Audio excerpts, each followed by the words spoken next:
اعوذ باللہ من الشیطان الرجیم بسم اللہ الرحمن الرحیم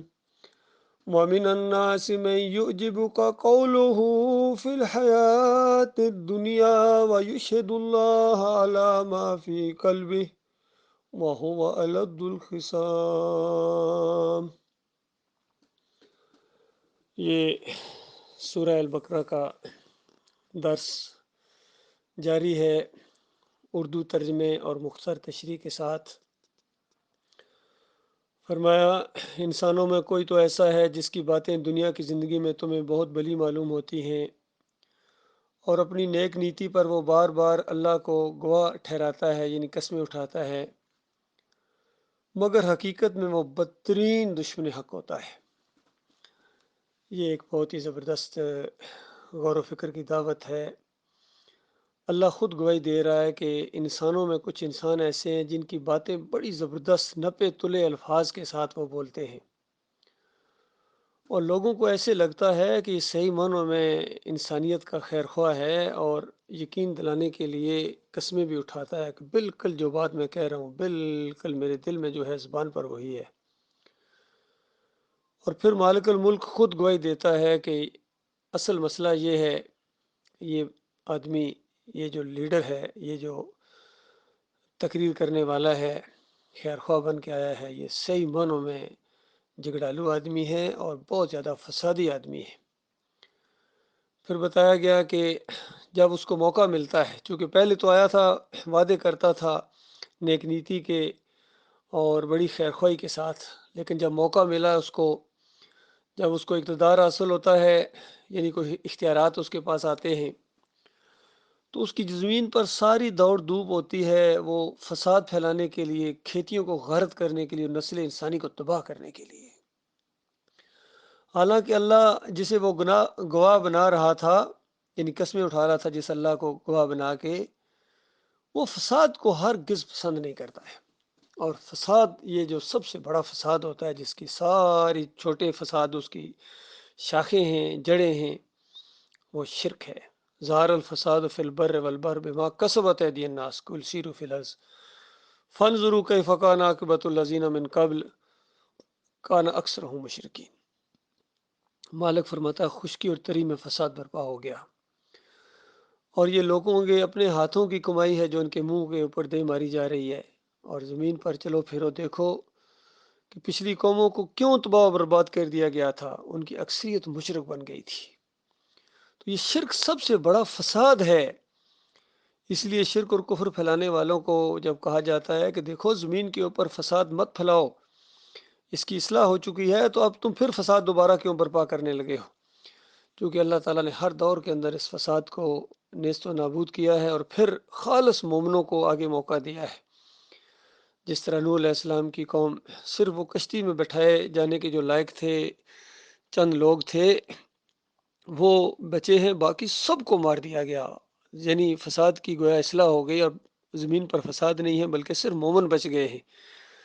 تو اصلاح ہو چکی، تو اس کے بعد پھر دوبارہ کیوں تم نے فساد برپا کر دیا؟ اس طرح بار بار قوموں کو یہی چیز بتائی گئی ہے،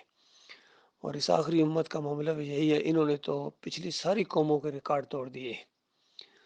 تو اللہ تعالیٰ اس فساد کو بالکل پسند نہیں کرتا ہے۔ اور جب اس سے کہا جاتا ہے کہ اللہ سے ڈر، یعنی جب اس کو احساس بھی دلایا جاتا ہے کہ تو کیسی کیسی باتیں کرتا تھا کہ میں زمین پر رنگے جہاں بدلی کر دوں گا، دین نافذ کر دوں گا، نظام مصطفیٰ لے کے آ جاؤں گا، مدینہ ریاست بنا دوں گا، یہ تمہارا کیا حال ہے؟ باتیں تمہاری کیسی تھی، تقریریں تمہاری کیسی تھی، کہاں کہاں جا کے تم نے تقریریں کی ہیں، کیسے کیسے مجمع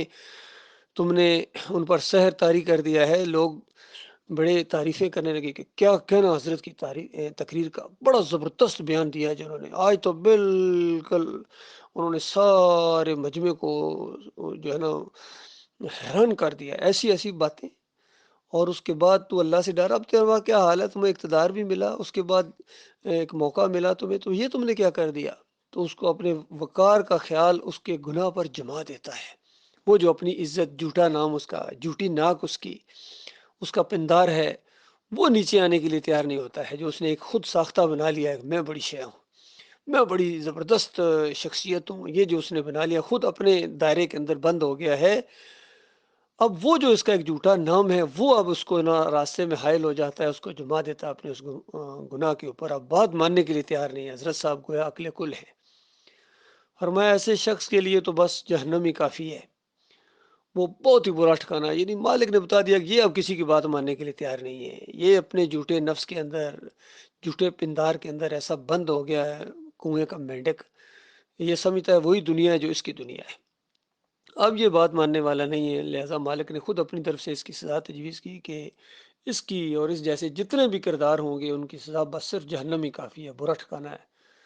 اور اس کے مقابلے میں ایک دوسری شخصیت ہے، فرمایا دوسری طرف انسانوں ہی میں سے، یعنی وہ بھی انسان ہے، آدمی کے بچے ہیں، یہ بھی آدمی کا بچہ تھا، لیکن اس نے کیا کیا، اور اب دوسرے ہیں، کوئی اور بھی ہیں، سارے نمک حرام کا دار نہیں ہے۔ فرمایا کچھ ایسے بھی ہیں، دوسرے ایسے ہیں کہ جو رضا الہی کے لیے، اللہ کی رضا کی طلب کے لیے اپنی جان کھپا دیتا ہے، اپنی جان لگا رہا ہے، پوری طرح اپنے ہستی کو گم کر دیا ہے، اپنے مالک اور خالق کی بات کو آگے لا رہا ہے، اور ذرا برابر پرواہ نہیں کر رہا ہے کہ لوگ اس کو پاگل کہیں، دیوانہ کہیں، بیوقوف کہیں، نادان کہیں، سرپھرا کہیں، جو مرضی کہیں، اس کو کسی کی پرواہ نہیں ہے، اپنی جان لگا رہا ہے اپنے مالک اور خالق کے وقار کے لیے، اپنے مالک کی عزت کے لیے۔ تو مالک فرماتا ہے ایک کردار یہ بھی ہے، اور وہ ایسے بندوں پر اللہ تعالیٰ بہت ہی مہربان ہے، بہت زیادہ مہربان ہے۔ یقین کریں ہم نے اپنے اس دور کے اندر دو کردار یہ جو سامنے آئے ہیں ہمارے، پوری طرح قرآن کی یہ آیتیں سمجھنے میں بہت ہی معاون ثابت ہوئے ہیں۔ ایک ڈاکٹر مسعد الدین عثمانی رحمۃ اللہ علیہ کا کردار ہے، جنہوں نے 20ویں صدی کے آخری حصے میں توحید کی دعوت اٹھائی، رد شرک کیا، کفر بالطاغوت کیا، اور جو کہا کر کے دکھایا، اور پوری طرح محسوس ہوا کہ عالم دین کیا چیز ہوتی ہے، اور صحیح معنوں میں جب عالم دین میدان میں آ جائے تو اس کے بعد خیر آتی ہے، اور لوگوں کو ایمان اور عقیدے کی سمجھ آتی ہے، اور شرک اور کفر کا جنازہ اٹھتا ہے، اور سمجھ آتی ہے کہ طاغوت ہوتا کیا ہے اور ایمان کیا ہوتا ہے۔ تو اس انداز سے یہ ایک دعوت سامنے آئی اللہ کے اس بندے کے ذریعے، اور پھر اس کی ضد جو اسی دعوت کے ساتھ منسلک ہوئے وہ محمد حنیف کی شخصیت ہے، جو امیر جماعت بنائے گئے اسی جماعت کے، جو ایمان کی بنیاد کے اوپر اٹھی، توحید کی بنیاد کے اوپر اٹھی۔ آہستہ آہستہ جب انہوں نے اپنی شخصیت کو بنوایا، بڑے معصوم سا چہرہ اور بڑے زبردست اچھے اخلاق کے ساتھ سارے زبردست نپے تلے جچے تلے الفاظ بولتے تھے، اور بڑے متاثر کرتے ہیں انسان کو۔ اللہ نے بولنے کی بھی صلاحیت دی تھی ان کو، لکھنے کی بھی صلاحیت دی ہر طریقے سے، لیکن جب عقیدے کے اندر خرابی آئی، سجدہ تعظیمی کا شرک ان کے اندر آیا، تو ایسا ان کے علم کا غرور ان کے اوپر کہ میں شرک کروں، میں کیوں شرک کروں گا، اس انداز سے الفاظ ان کے سامنے آئے۔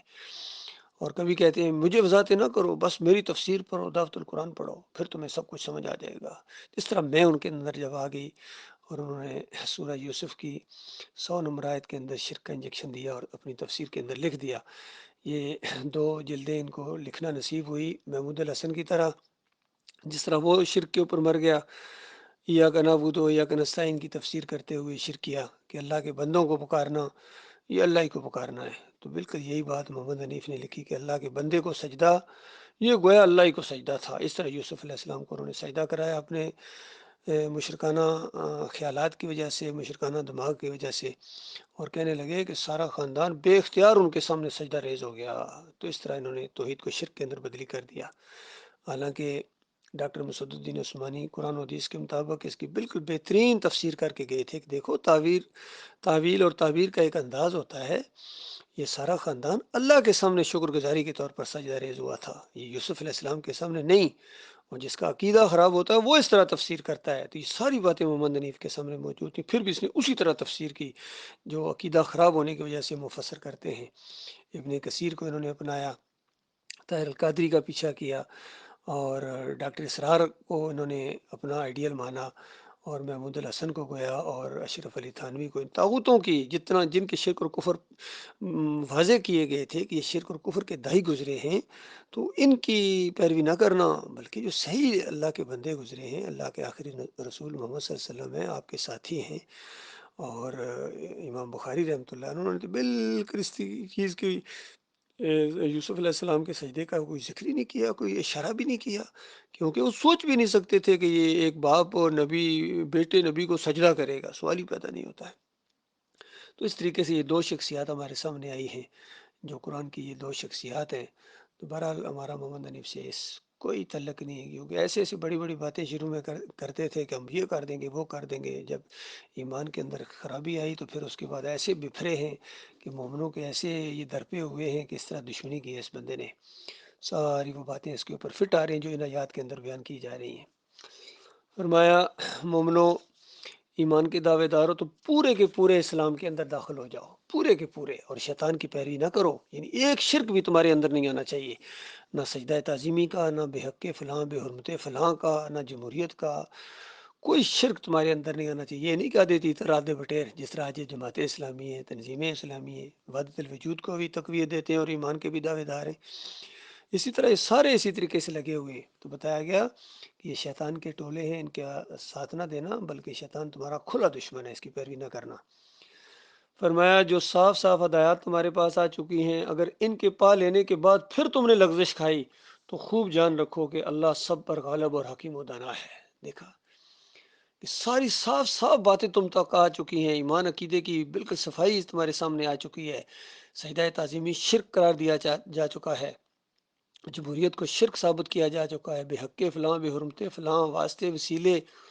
تعویذات پکاریں یہ شرک ثابت کی جا چکی ہیں۔ تو اس کے بعد اگر تم نے پھر ان میں سے کسی ایک شرک کو اپنایا تو یاد رکھو پھر تم اپنے خلاف خود گواہی دے رہے ہو کہ تم کفر کے اندر چلے گئے ہو۔ فرمایا ان ساری نصیحتوں اور ہدایتوں کے بعد بھی لوگ سیدھے نہ ہوں تو کیا اب یہ اس کے منتظر ہیں کہ اللہ بادلوں کا چیرتا ہوا فرشتوں کے پرے ساتھ لیے خود سامنے موجود ہو اور فیصلہ ہی کر ڈالے؟ کہ یعنی جو مناسب انداز تھا بات چیت کا سمجھانے کا وہ تو ہو چکا، اب اس کے بعد کس چیز کے منتظر ہو؟ کوئی میدان محشر لگا دیا جائے تمہارے سامنے، سب کچھ تمہارے سامنے لے پھر مانو گے؟ تو اس وقت کا ماننا تو ماننا نہیں ہوگا، آج موقع ہے، ایمان بالغیب کا یہ امتحان ہے، ابھی مانو۔ کتنے دلائل کے ساتھ، کتنی سادہ دعوت ہے، کتنی سادہ دعوت ہے کہ تمہارا مالک ایک ہے، تمہارا الہ ایک ہے، تمہارا معبود ایک ہے، پکارنا اس کو، سجدہ اس کو، رکوع اس کو، واسطے وسیلے صرف اس کے نام کے ساتھ ہیں، کوئی اور کسی اور کا بے حق فلاں نہیں ہے، فلاں یہاں نہیں چلے گا۔ اور اسی وجہ سے قیامت کے دن یہ جہنمی کہیں گے کاش میں نے فلاں کو دوست نہ بنایا، یہ فلاں ان کو لے ڈوبے گا۔ تو پکار ان کے اندر سے نکلے کاش میں نے اللہ کی اطاعت کی ہوتی، کاش میں نے رسول کی اطاعت کی ہوتی۔ تو اس طرح ان کا آپس میں جھگڑے شروع ہو جائیں گے، آگے چلنے والے اور پیچھے چلنے والے، مریدوں اور پیروں میں، ان ووٹروں میں اور سیاسی لوگوں میں، ان جوانوں میں اور جرنیلوں میں جنگ چھڑ جائے گی۔ یہ سب کچھ ہونے والا ہے۔ اس کے بعد فرمایا کہ آخر سارے معاملات پیش تو اللہ ہی کے حضور ہوں گے، یعنی جانا تو ادھر ہی، آخری اسٹیشن تمہارا وہیں ہے۔ آج اس کی بات نہیں مان رہے ہو، کل تمہارا کیا بنے گا؟ بنی اسرائیل سے پوچھو کیسی کھلی کھلی نشانیاں ہم نے انہیں دکھائی ہیں، اور پھر یہ بھی ان سے پوچھ لو کہ اللہ کی نعمت پانے کے بعد جو قوم اس کی شکاوت سے بدلتی ہے اسے اللہ کیسی سخت سزا دیتا ہے۔ کہ پہلی پچھلی قوموں کے واقعات نہیں معلوم ہوئے کہ جب ہدایت آ گئی، ایمان عقیدے کی بات کھول کر رکھ دی، پھر جب انہوں نے کفر شرک کیا ہے، اللہ کی نافرمانیاں کی ہیں، تو تمہیں کچھ پتہ نہیں ہے کہ پہلوں کے ساتھ اللہ تعالیٰ نے کیا کیا تھا۔ تو وہی انداز جب تم کو آخری امت کے لوگوں، لاڈلی امت، جب تم وہی انداز وہی روش اختیار کرو گے تو تمہارے ساتھ دوسرا قانون کیوں لایا جائے گا؟ اللہ کے یہاں کیا نا انصافی چاہتے ہو؟ اللہ نا انصافی کرے گا کہ جس وجہ سے ان کو کافر اور مشرک کہا اسی وجہ سے تمہیں انعام دے گا؟ یہ سجدہ تعظیمی اور یہ ساری چیزیں پر تو لعنت کی گئی تھی، نبی علیہ السلام کے ذریعے لعنت بھیجی اللہ تعالیٰ نے، لعن اللہ الیہود و نصارى اتخذوا قبور الانبیاء و صالحین مساجدہ۔ اللہ کی لعنت یہود و نصارہ کے اوپر، انہوں نے اپنے انبیاء اور صالحین کی قبروں کو سجدہ گاہ بنا لیا تھا۔ تو قبروں کے اندر انبیاء اور صالحین کو سجدہ، قبروں کو سجدہ کا مطلب ان کو سجدہ، تو ان کی پیروی، یعنی ان کی جو ہے نا یہ بندگی، تو اس وجہ سے تو لعنت بھیجی گئی تھی ان کے اوپر۔ تو وہی کام تم کرو گے تو تمہارے اوپر رحمت کے پھول برسیں گے، تمہارا دماغ ذرا بھی کام نہیں کرتا ہے۔ فرمایا جن لوگوں نے کفر کی راہ اختیار کی ان کے لیے دنیا کی زندگی بڑی محبوب اور دل پسند بنا دی گئی ہے، ایسے لوگ ایمان کی راہ اختیار کرنے والوں کا مذاق اڑاتے ہیں، بس مزے سے لگے ہوئے ہیں، کبھی دیوانہ کہتے ہیں، کبھی بیوقوف کہتے ہیں، کبھی پاگل کہتے ہیں، کبھی جناب یہ انتشاری ہیں جی، یہ چند لوگ ہیں جی، یہ تھوڑے سے لوگ ہیں، بس یہی صرف اس طرح ہر اینگل سے مذاق اڑانے کی انہوں نے کوشش کی ہے، حوصلہ شکنی کرنے کی کوشش کی ہے، لیکن یہ بھول گئے ہیں کہ جن کا توکل اللہ اپنے مالک پر ہو، جو اپنے مالک کے ہاں اپنی جان بیچ چکے ہوں، تو بتاؤ جو مرضی کرو، جو عیب نکالو، اس سے زیادہ نکالو، ایک ایک چیز کے اوپر ہمارا مالک ہمیں سزا جزا سے نوازے گا اور تمہیں سزا دے گا. تمہارے لیے گناہ یہ ہوں گے اور ہمارے لیے اس کو نیکیاں بنا دے گا ہمارا مالک اور خالق. فرمایا قیامت کے روز یہ لوگ یعنی یہ جو پرہیزگار لوگ ہیں، مومن لوگ ہیں، ان کے مقابلے میں عالی مقام ہوں گے،